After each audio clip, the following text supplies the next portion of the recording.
Bueno, buenas noches. Bueno, la doctora Clara me puso a trabajar fuertemente porque también me pidió que hiciera una reflexión final sobre lo que fue este conversatorio regional.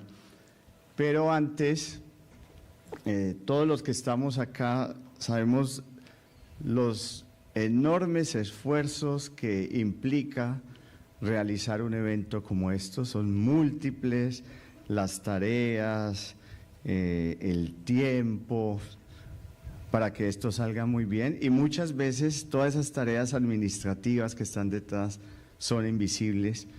Entonces, yo quiero agradecerle en nombre de la sala a la doctora Clara Inés López, a su equipo de trabajo, y como también lo dijo la presidenta, a la doctora Luz Marina, que fue muy importante en la realización de este evento, pero también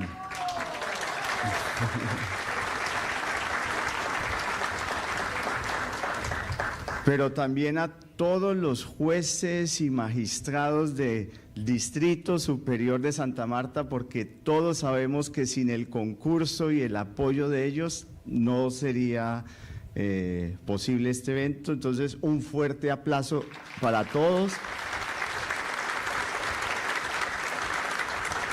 Y por supuesto a la alcaldía y a la gobernación por el importante apoyo que dieron acá.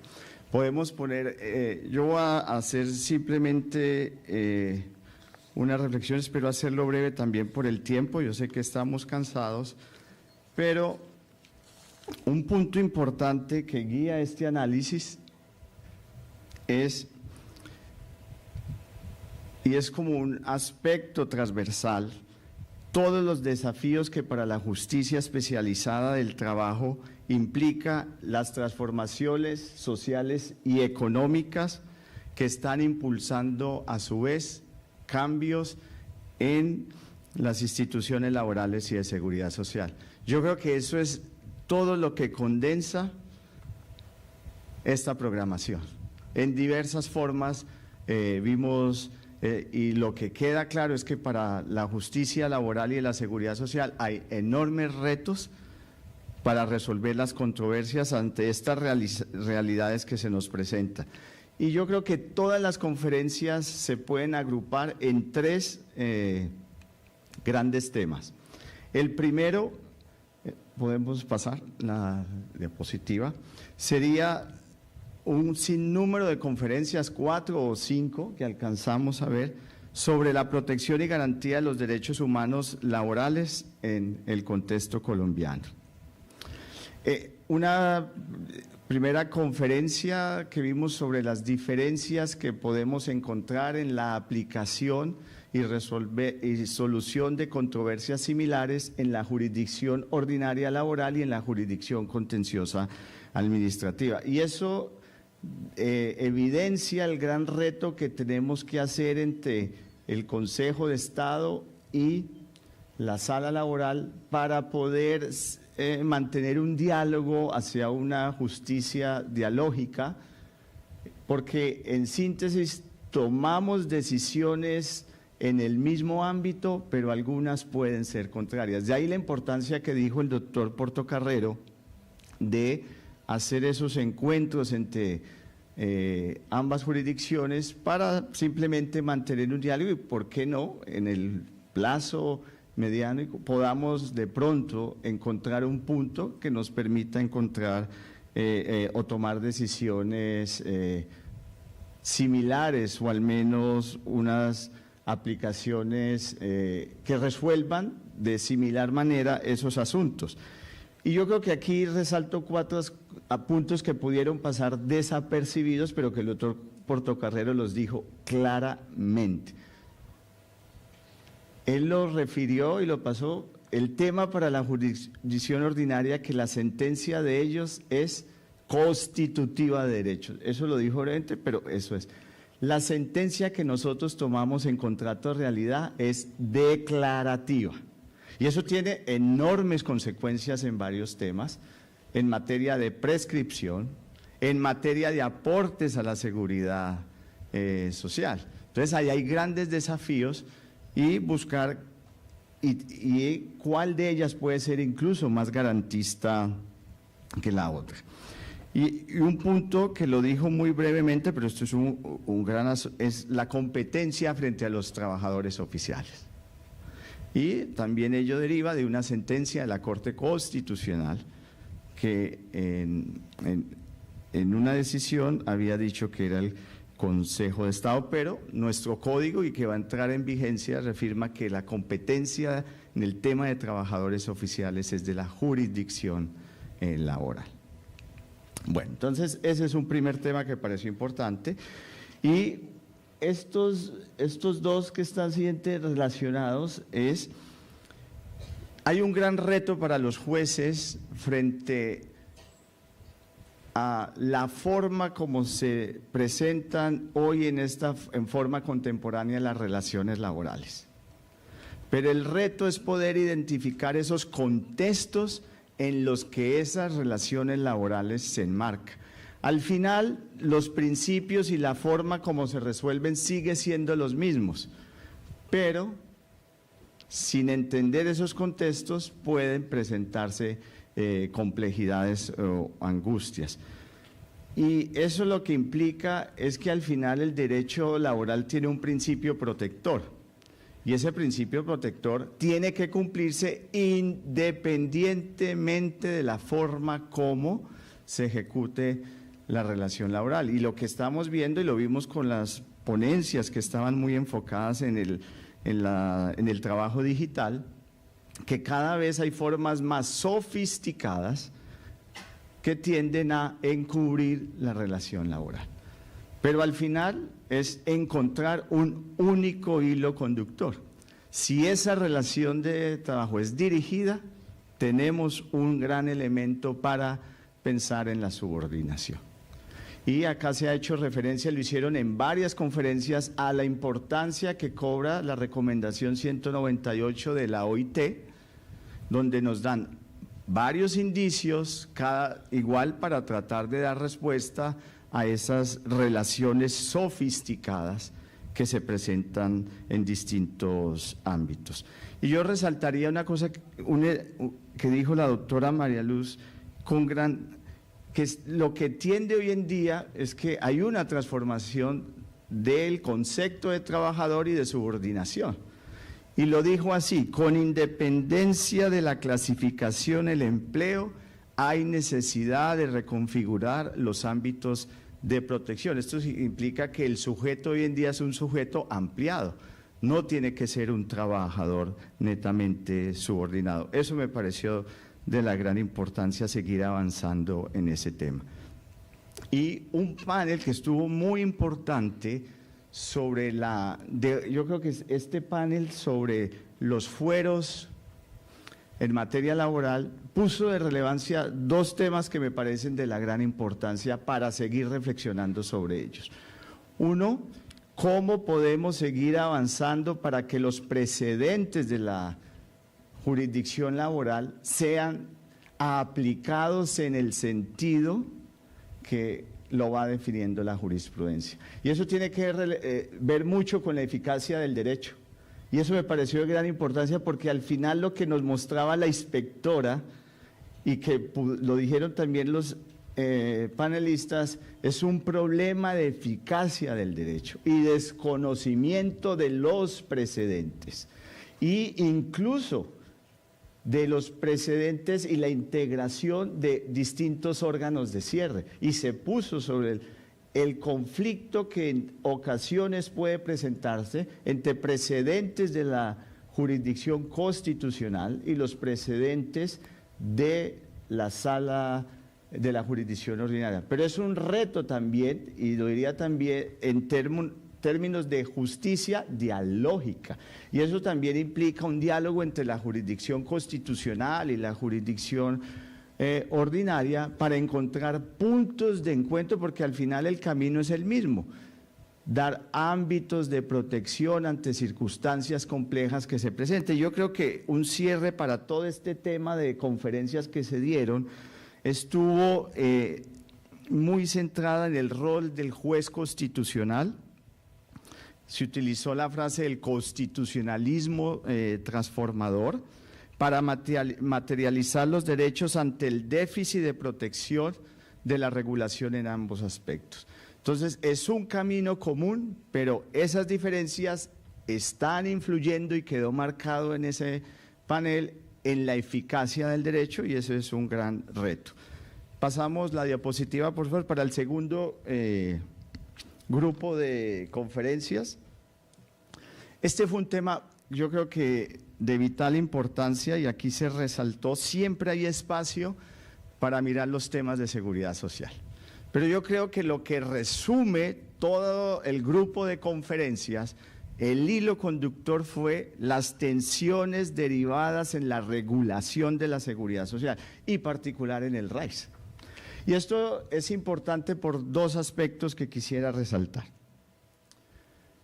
Y se evidenció en las conferencias. Las tensiones no están dadas mismas por el derecho, por conceptos o principios que encontremos en la regulación, sino que están condicionadas por las formas reales en que hay una disociación entre lo que pretende el derecho y lo que pasa en la realidad. Y acá se insistió particularmente en todos los problemas de regulación que hay en el RAIS, y muy concretamente en la modalidad de retiro programado. Pero también se habló de la ineficacia que pasa en rentas vitalicias por la falta de oferta de las aseguradoras de estas pensiones.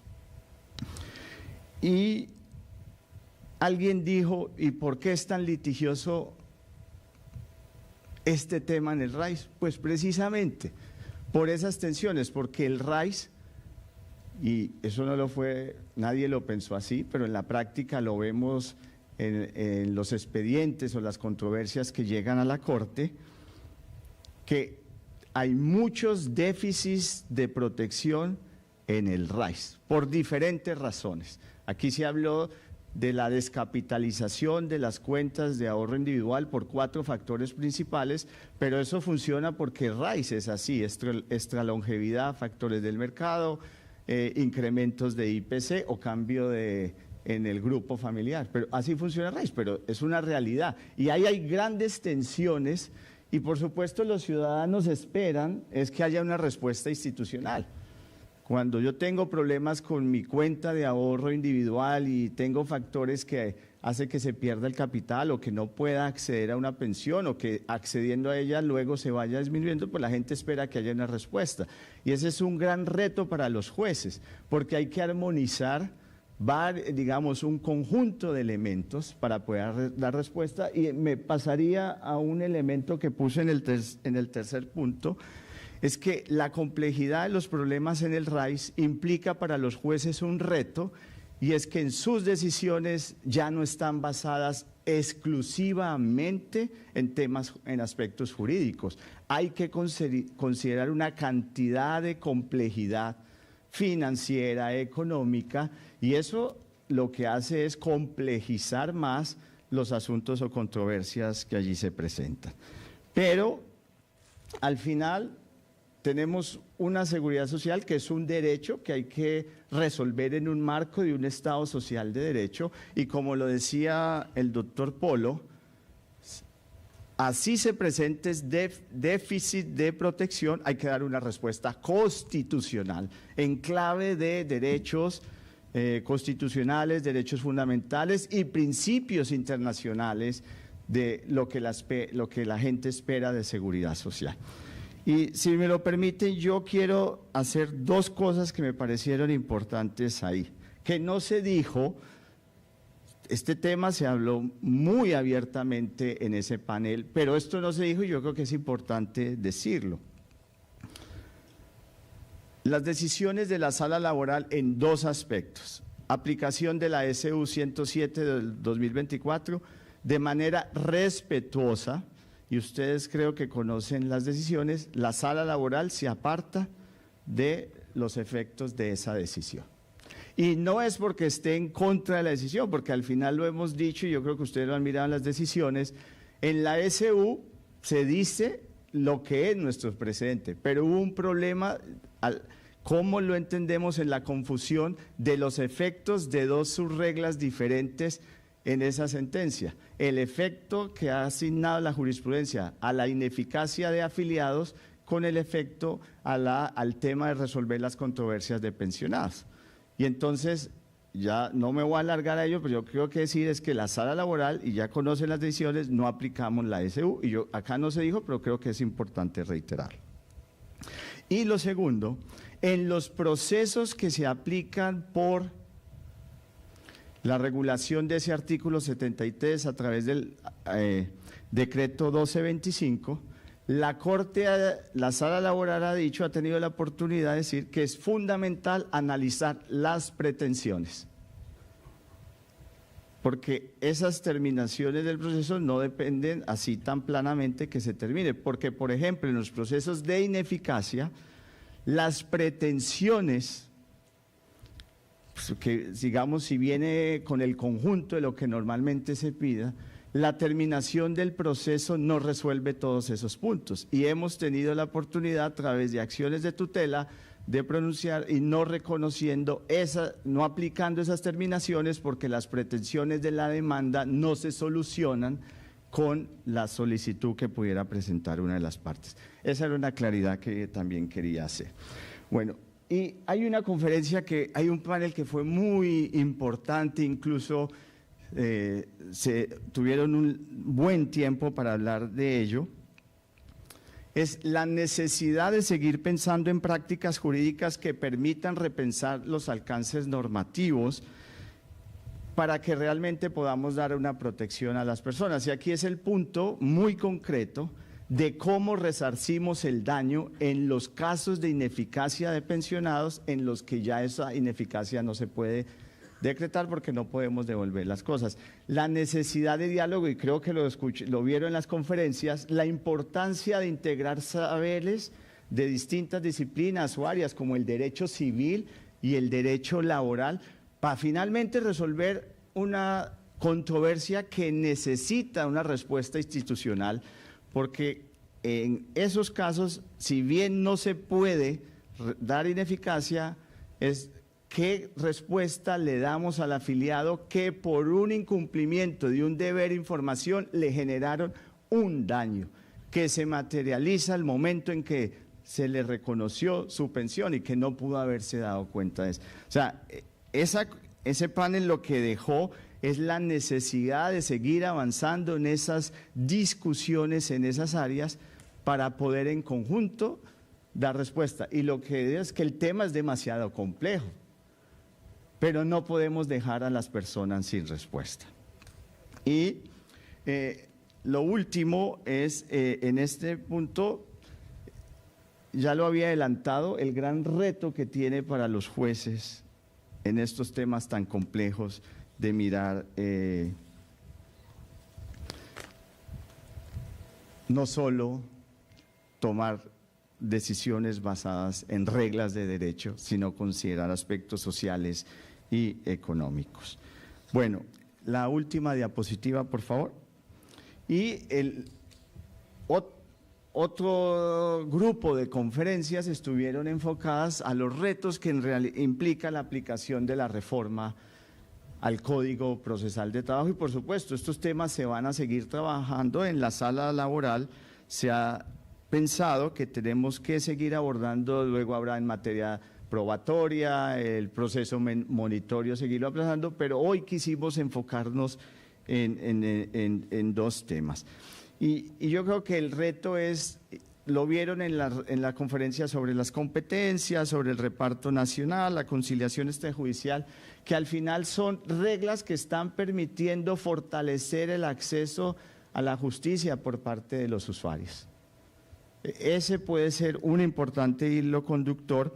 Y el segundo, yo diría que los retos que implica para los tribunales hacer ese proceso de selección para enviar a la Corte asuntos vía casación oficiosa. Ahí hay un reto porque para que puedan, alguien me decía después de la conferencia que en realidad sí cree, yo creo lo mismo, que los magistrados o los tribunales sí van a encontrar sentencias para enviar, por ejemplo, en temas de acoso laboral, en temas de sindical, que como no hay jurisprudencia, habrá mucho interés en fortalecer unas líneas jurisprudenciales en ese tema. Pero lo importante es que se pueda encontrar esos escenarios para que se brinde esa verdadera protección.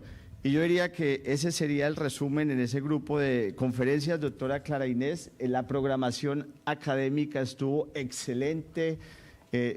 Yo creo que todos disfrutamos mucho. Gracias por esos esfuerzos, porque la Corte ha estado la sala laboral, en que estos espacios académicos, los que nos sirvan para seguir poniendo argumentos, aprovechamos para reflexionar siempre en cada una de estas teorías, y